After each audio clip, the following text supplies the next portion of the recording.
Hello friend, good morning. কেমন আছো সবাই? আশা করি সবাই খুব ভালো আছো।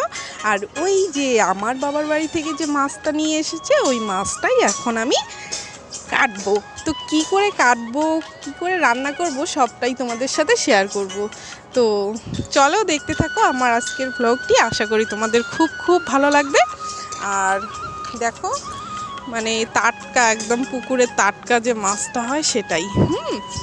তো এটা আমি কাটছি। আর দেখো আমার বেটু কি সুন্দর করে সাজিয়ে গুছিয়ে রেখে দিয়েছে মাছগুলো। আর দেখতেও খুব ভালো লাগছে, তাই না?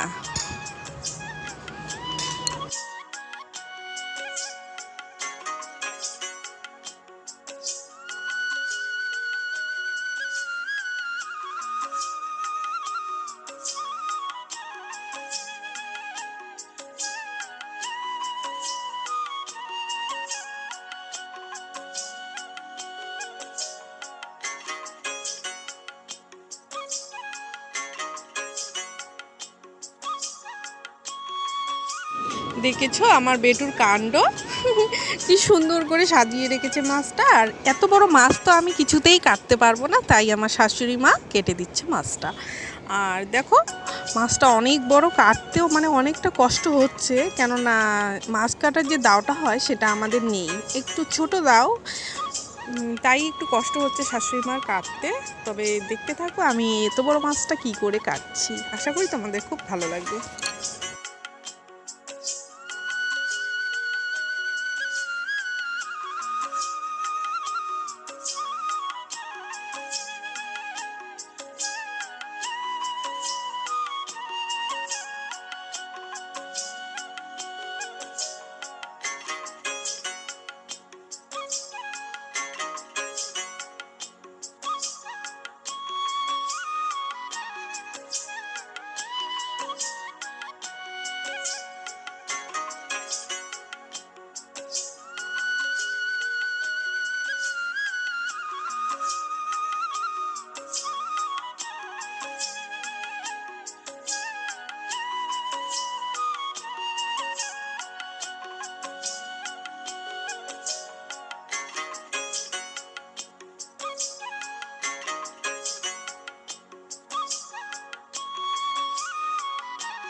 তো দেখো বন্ধুরা, অনেকগুলাই মাছ নিয়ে এসেছে। এই মাছগুলো আমার প্রায় 2-3 দিন চলে যাবে, তাই আমি এগুলো ধুয়ে টুয়ে ফ্রিজে রেখে দেবো। আর আমি কি করে রান্না করলাম এই মাছটা, কাতলা মাছের কালিয়াটা, সেটা তোমাদের সাথে শেয়ার করব কালকের ভিডিওতে। তোমরা অবশ্যই দেখতে ভুলো না আমার এই টাটকা কাতল মাছের কালিয়া রেসিপিটা, ঠিক আছে? তো তোমরা সবাই ভালো থেকো, সাবধানে থেকো। আর আজকের ভিডিওটা আমি এখানেই শেষ করছি। Tata, bye bye.